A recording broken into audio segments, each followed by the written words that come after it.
Bonjour à tous et bienvenue sur ma chaîne YouTube pour un nouveau partage avec vous. En préambule, quelques courtes explications destinées non seulement aux abonnés de la lettre d'information de l'association Désir d'Humanité qui reçoivent cette vidéo en avant-première avec un lien privilégié, mais aussi à tous ceux d'entre vous qui visionnent cette vidéo spirituelle. En effet, dans un second temps, celle-ci sera rendue publique afin que tous en profitent. Donc, cette vidéo d'accompagnement vers l'éveil fait partie de la playlist Exploration non-duelle dont elle est la première.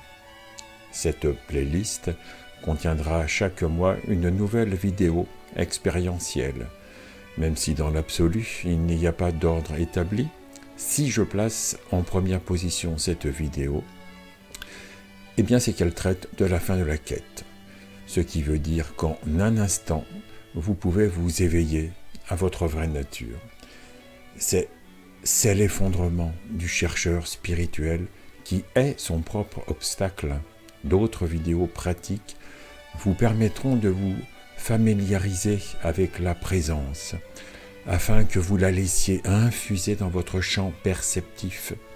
Mais celle-ci est particulièrement radicale pour ceux d'entre vous qui sont déjà réceptifs à la lumière.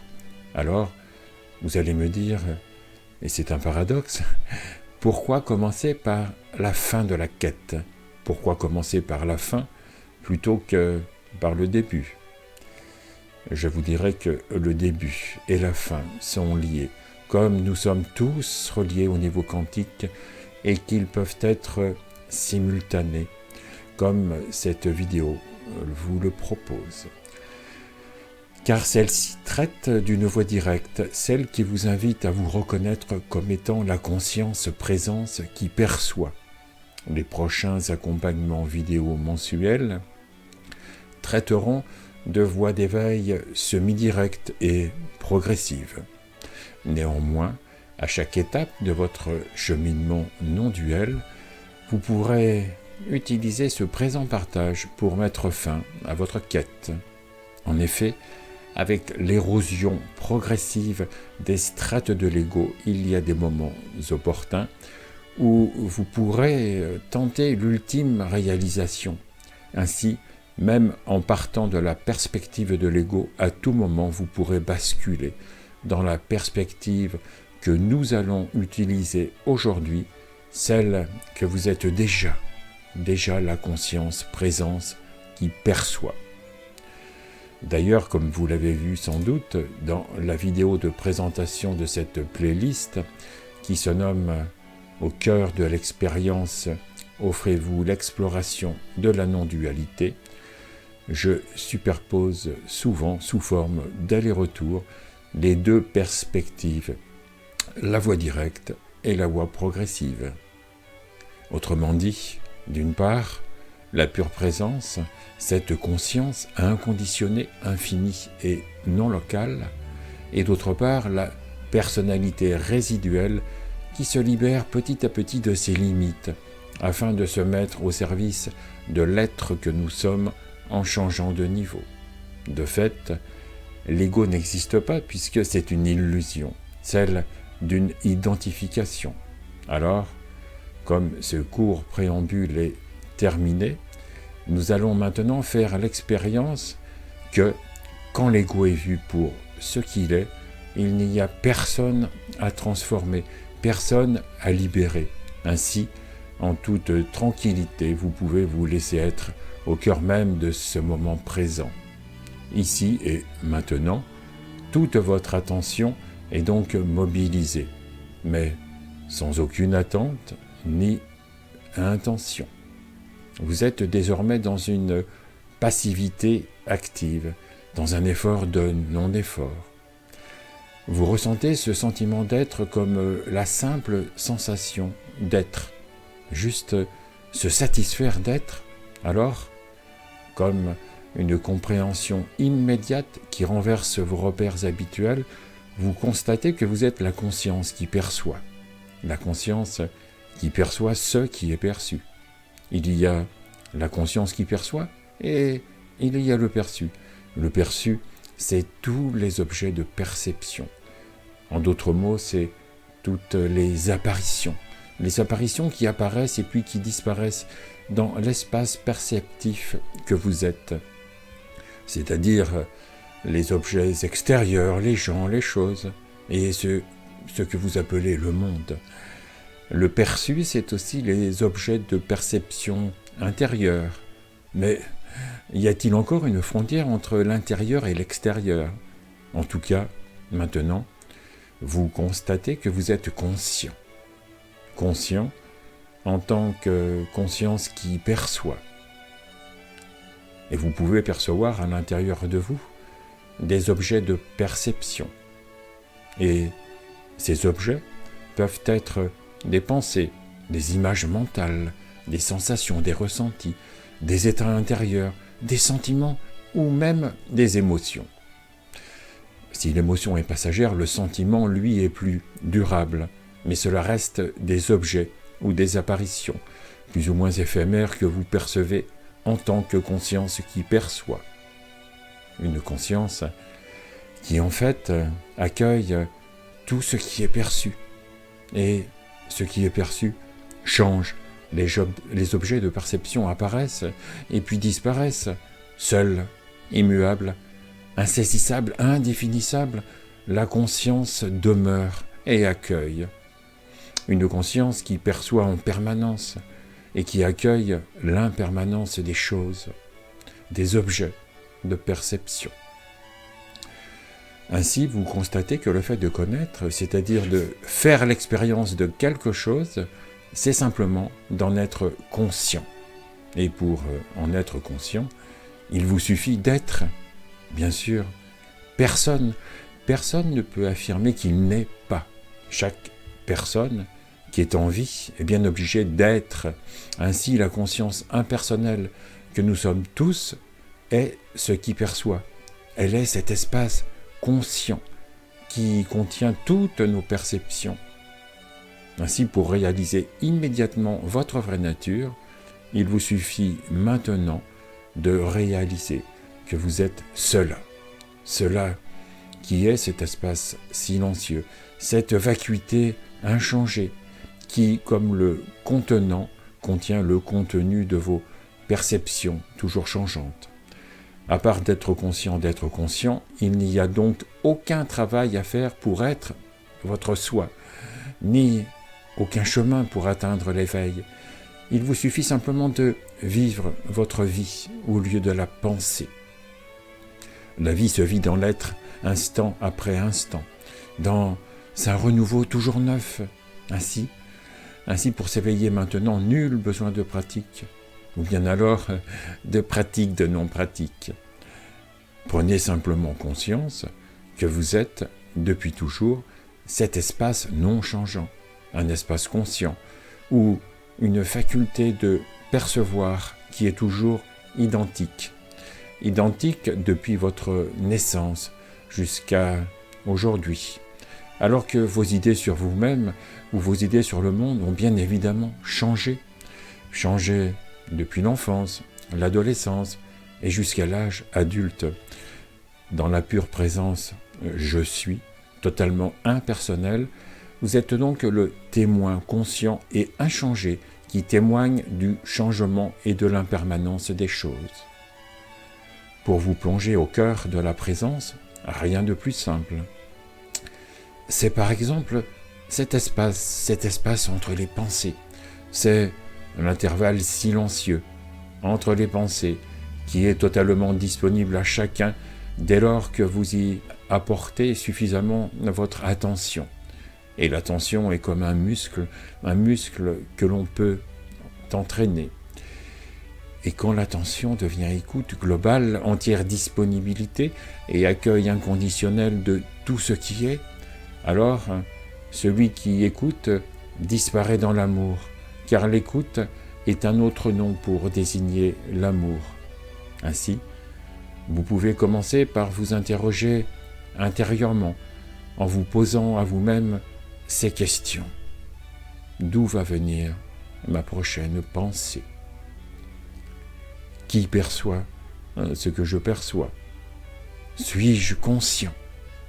Ici, il est essentiel de ne pas chercher une réponse avec le mental, mais de ressentir à partir de la trajectoire de l'attention qui pointe alors vers sa source, comme un rebours, vers un chemin, sans chemin, vers un espace ouvert, un champ des possibles, comme une porte vers le soi, une porte toujours ouverte, mais qui s'ouvre de l'intérieur, car l'éveil ne peut se produire qu'en l'absence du sentiment d'ego, quand disparaît l'identification à une entité individuelle séparée et quand s'évaporent toutes les tensions et tous les efforts qu'implique non seulement la quête spirituelle, mais aussi toutes les diverses recherches de complétude, sans revendiquer le moindre savoir dans l'inconnaissance ultime, quand la personne ne prétend plus être quelqu'un en particulier, alors l'intimité suprême révèle l'unicité. Une autre façon de s'établir dans cette vacuité, un peu similaire à cet intervalle entre les pensées, c'est de respirer en conscience. Et dans cette respiration profonde et paisible, vous allez porter toute votre attention sur la fin de l'expire. Au bout de quelques respirations, vous ferez une expiration très profonde en vidant complètement vos poumons. Et vous resterez ainsi en apnée juste quelques secondes avant de reprendre le cycle des respirations normales. En pratiquant quelques séquences similaires, vous pourrez davantage vous immerger profondément dans votre vraie nature, cet espace vide, celui du souffle de la vie qui vit en vous comme un pressentiment du silence originel sur lequel dansent toutes les expressions, toutes les apparitions de la vie. Vous l'avez compris, avec ces deux propositions d'expérimentation, pour être conscient, d'être conscient, il convient de basculer la conscience vers elle-même, de renverser l'attention vers sa source, d'aller à rebours un peu comme une écoute intérieure qui s'écouterait elle-même. Ainsi, en tant que conscience impersonnelle, ressentez que vous êtes la conscience inconditionnée, qui ressemble à un écran sur lequel apparaît la manifestation. Et cet écran de conscience-présence, quand on commence à le fréquenter, eh bien, on y prend goût, comme si le goût pouvait se goûter. Alors nous pourrions dire quel est le goût de la bouche. En d'autres termes, l'œil ne pouvant se voir lui-même, il a besoin d'un miroir pour cela. De même, la source de vie joue avec les formes du monde phénoménal pour se percevoir elle-même. Je vous souhaite de vous laisser prendre au jeu et de prendre goût à la fréquentation de cet espace intérieur qui est vraiment votre vraie nature. Car plus on se pose et se repose régulièrement dans cette auto-contemplation de la conscience en elle-même, plus on s'y laisse absorber. En fait, l'amour attire l'amour, et l'amour nous fait devenir ce que nous aimons. Voilà pourquoi j'ai nommé Mettre l'amour en action, à la fois cette chaîne YouTube, mais aussi le programme d'éveil à soi que je dispense bénévolement. Pendant que j'y pense, deux précisions importantes. La première, c'est que selon les personnes qui fréquentent l'espace de vacuité intérieure, eh bien, certains d'entre vous n'auront aucun mal à se reconnaître et à embrasser immédiatement la présence. D'autres devront davantage se familiariser beaucoup plus longtemps pour s'y établir plus durablement. C'est ce que j'évoquais en fait au début de cette vidéo en parlant de la voie directe et des voies progressives destinées, elles, à l'érosion de l'ego au fil du temps. Mais rassurez-vous, plus on s'immerge en conscience, plus on y retourne. C'est comme un cercle vertueux. Plus on y croit, plus on fait l'expérience de la présence. À titre personnel, impersonnel devrais-je dire, j'ai eu l'habitude de m'établir le plus souvent possible dans la pure présence. J'appelais ça « écouter la vie en soi ».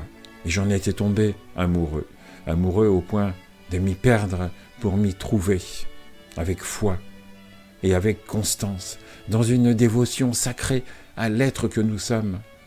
Lorsque vous écoutez la vie en vous, songez que c'est votre capacité à être conscient.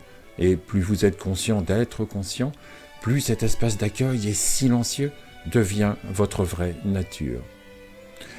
Ainsi, cette habitude de se retourner vers la source de l'attention devient vite une nouvelle façon de... Alors, en invitant la conscience présence de l'arrière-plan silencieux à prendre les devants au tout premier plan, l'habitude du rappel à soi n'a plus besoin d'être. La seconde précision concerne la notion de retournement, de renversement, ou même de basculement de l'attention sur elle-même. Les mots étant bien imparfaits, ces notions indiquent pourtant une sorte de rappel à soi comme un retour à sa demeure originelle. Mais cela doit se faire sans effort. En effet, comme l'attention, c'est la pure conscience infinie en activité qui pointe et qui s'étire habituellement à l'extérieur dans le fini, eh bien, faire retour à soi ne nécessite pas d'effort, mais juste un relâchement de l'attention portée au monde des apparitions ou des objets de perception extérieure. Un relâchement qui s'apparente à une sorte de reflux de l'attention, comme si le mental s'inclinait dans l'immobilité, car comme la pure conscience est ce qu'elle est, il n'y a nulle part où aller pour se découvrir soi-même. Il y a donc juste l'utilité de se laisser être, de se poser sans effort, tranquille, comme pour se reposer dans notre sentiment d'être. Toutefois, du point de vue de l'ego, ce relâchement de l'attention, ne pointant plus sur l'extérieur, peut faire penser à un effort de retournement. C'est avec la force de l'habitude et par un effet de contraste que cela nous semble un renversement. Quand l'attention ne s'étire plus en direction d'un objet extérieur à elle-même, c'est l'érosion du réflexe du chercheur qui va chercher à l'extérieur ce qui semble lui manquer. En fait, ce qui lui semble devoir combler cette incomplétude supposée. En d'autres mots, c'est un oxymore qui illustre l'un des paradoxes de la non-dualité, c'est faire un effort de non-effort pour retourner à la conscience-présence que nous sommes déjà. On ne peut évidemment pas faire le moindre déplacement pour se trouver, car nous sommes déjà là. Ainsi, c'est ce reflux subtil de l'attention du je vers le je suis, dans une sorte de passivité active. Voilà pour clôturer cette vidéo et rester dans ce thème qui est, je vous le rappelle, fin de la quête parce que vous êtes la conscience, présence qui perçoit. Eh bien, je vous suggère encore de rester dans cet espace entre les pensées tout en laissant les objets de perception qui ne vous appartiennent pas passer leur chemin. Et puis, maintenant, dans la tranquillité qui est la vôtre, vous prenez conscience que rien ne vous manque et que par conséquent, vous ne pouvez rien perdre. Ici et maintenant, vous constatez qu'il n'y a plus rien à chercher. Comme le chercheur est le cherché, il n'y a donc rien à trouver, comme c'est reposant. Dans une écoute profonde, laissez ces affirmations se diffuser en vous. Laissez-vous totalement traverser par les assertions suivantes. Rien ne me manque, il n'y a rien à perdre, ni rien à chercher.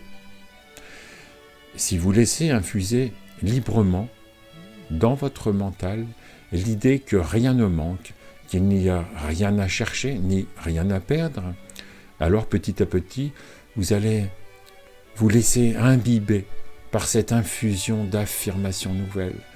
C'est comme si la graine infinie d'une nouvelle liberté allait remplacer l'ancienne croyance limitante issue du paradigme de la séparation. S'ouvre alors une faille dans la cuirasse mentale de l'ego, une fissure salvatrice, d'où commence à rayonner votre lumière intérieure. Il s'agit là de la fin de toute tension quand le mental ne croit plus en l'idée fausse qu'il lui faut acquérir une qualité particulière ou un état particulier pour s'éveiller. Ces tensions sont précisément celles de l'activité de recherche de l'attention. Ainsi, libéré des croyances limitantes, un nouveau territoire intérieur s'offre à la personne qui peut désormais, comme les poupées russes, à la fois contempler sa vraie nature divine, celle de la pure présence consciente d'elle-même, mais également d'aimer sa partie humaine.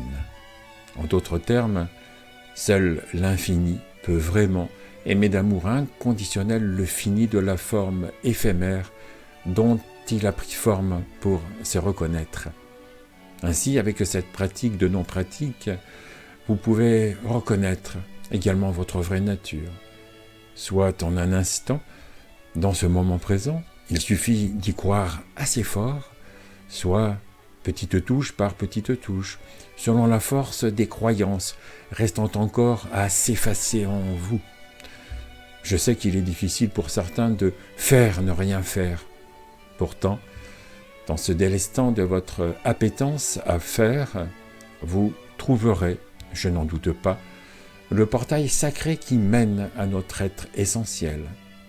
Car en reconnaissant votre vulnérabilité et votre impuissance, c'est l'humilité qui s'abandonne à plus grand que lui, dans la reddition suprême de l'ego. Cependant, bien que l'ego soit une illusion, je remarque que dans certains courants New Age, il est dit trop hâtivement que l'ego n'existe pas et qu'il n'y a personne ni rien à faire. Alors, attention à ne pas le proclamer trop vite, car celui qui témoignerait de cela, eh bien c'est précisément la personne qui prétend ne plus exister. C'est pourquoi la voie directe, qui est accessible directement par un petit nombre, peut se pratiquer de façon simultanée et superposée avec les voies progressives destinées à l'érosion de l'ego. De plus, comme les voies progressives s'adressent à l'ego, voulant se dissoudre, celui-ci est davantage disposé à suivre des formations ou des méthodes complexes, car évidemment, l'ego n'aime pas la simplicité de la voie directe. Pour ce que je partage de cœur à cœur avec vous, et notamment les vidéos de la playlist Exploration non-duel, comme le disait Carlos Castaneda, peu importe le chemin, tous les chemins se valent. L'important, c'est de suivre un chemin qui a du cœur. C'est bien la devise que la vie a gravée dans mon cœur, avec l'offrande du programme Mettre l'amour en action que je vous offre en présentiel ou en distanciel. Alors merci pour votre écoute, je vous dis à bientôt pour de nouvelles vidéos.